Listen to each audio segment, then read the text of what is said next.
my loves. Okay, so I've got gloves on one hand today, but yeah, they're not gonna they're just stretching over this hand and I can't be doing with it.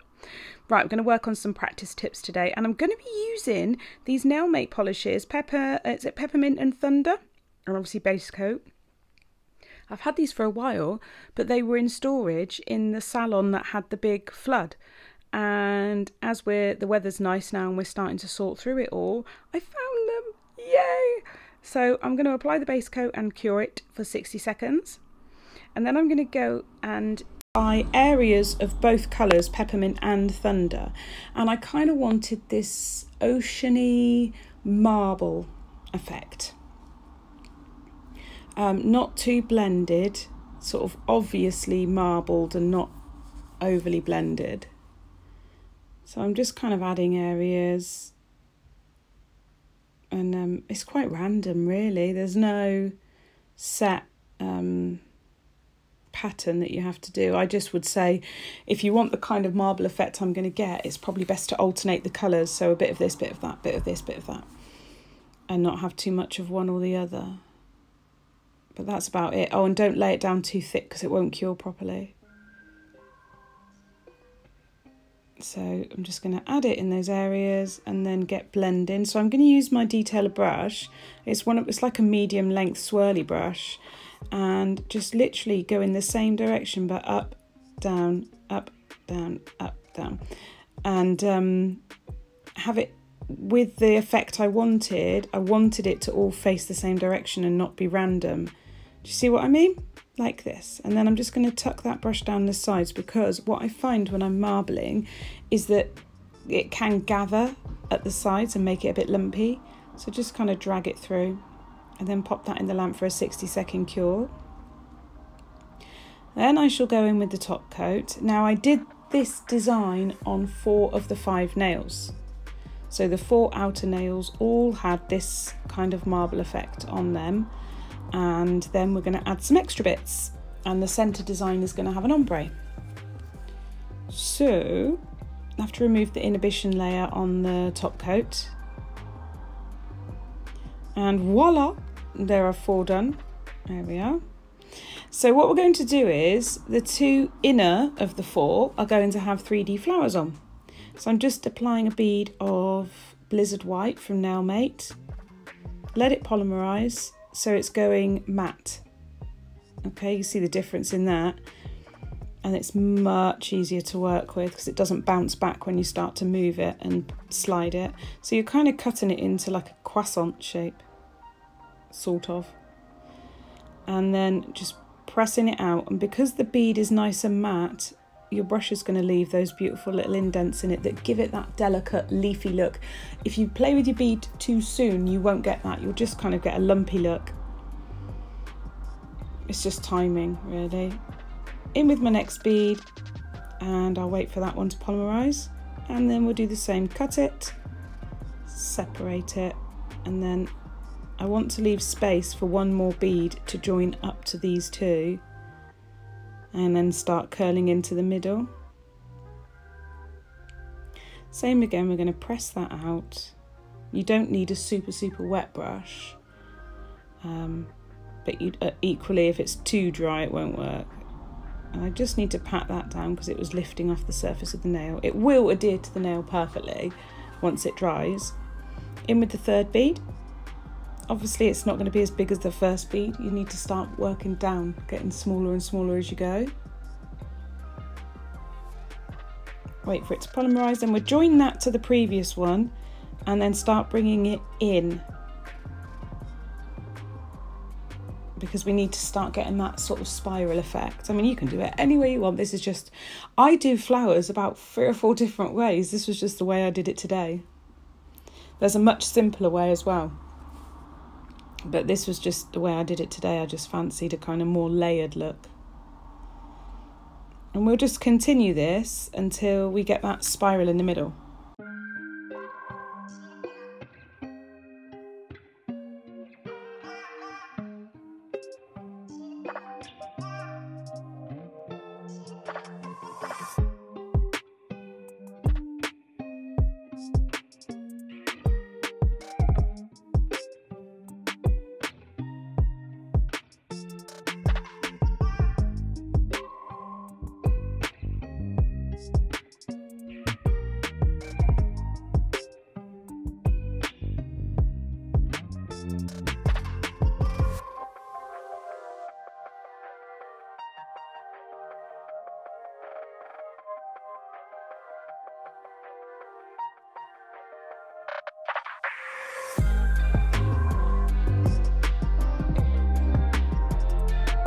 So we've got that laid out. We're going to do a couple of little leaves, one at the bottom and one at the top. These are very simple to do. I'm doing a slightly big one at the bottom and then a smaller one at the top.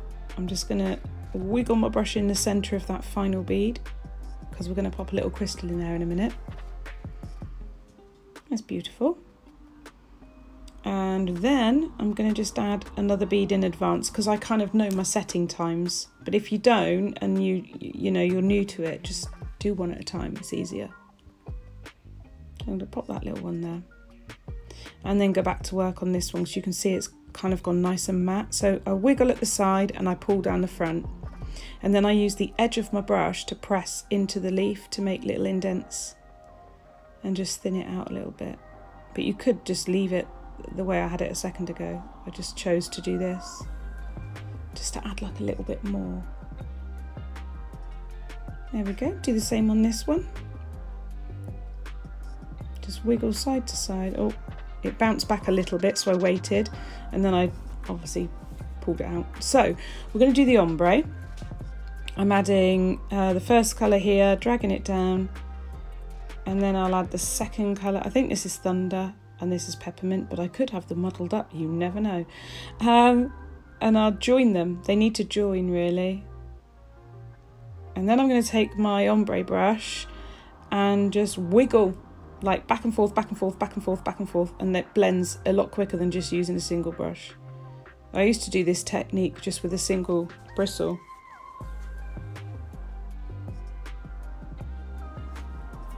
But it's definitely easier with an ombre brush. It's a lot quicker.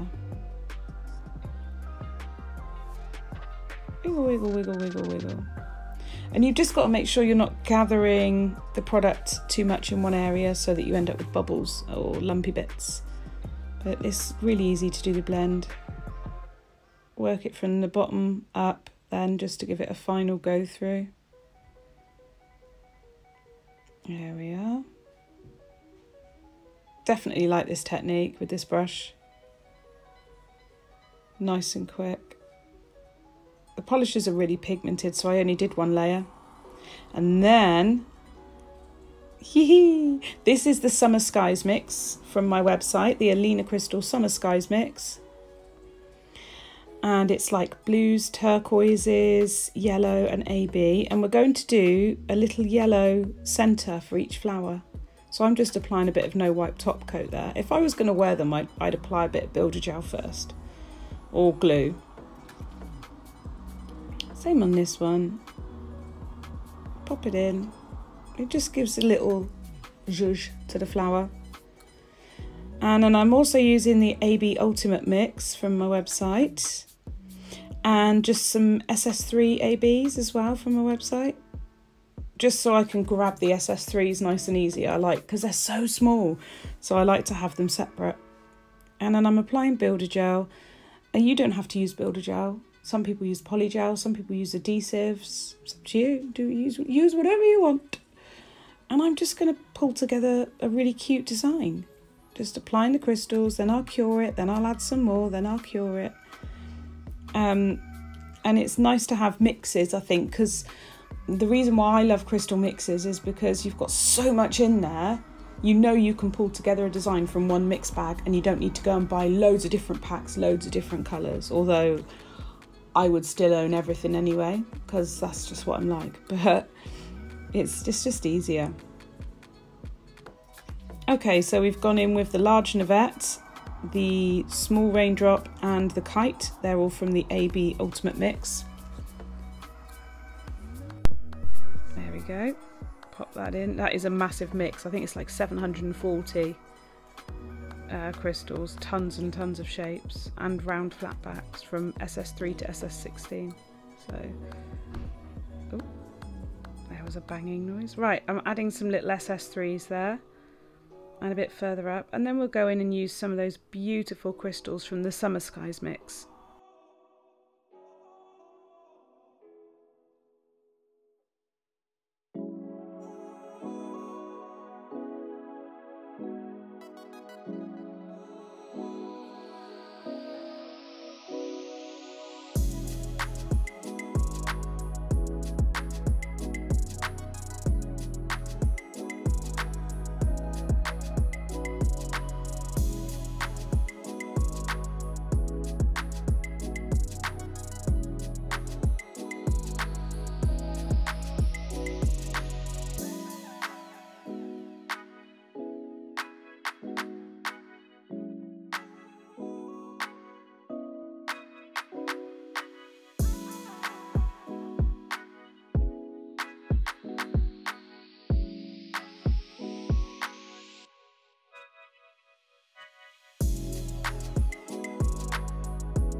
So we are now going to top coat, and I'm using a matte top coat for this because I just think it sets the crystals off so much nicer when they have a matte background, and also that beautiful ombre.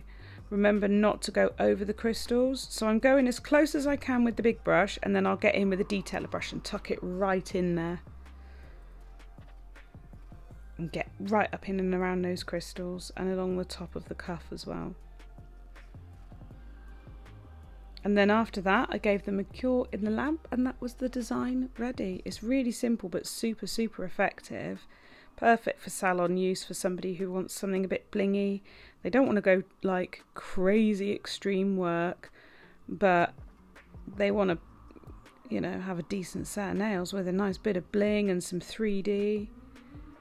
So we shall pop these into cure and then give you a quick video of the final outcome. You can just see that I'm tucking it right in there, all those little crevices, because if they're going to catch, that's where it'll be, so you just need to protect them.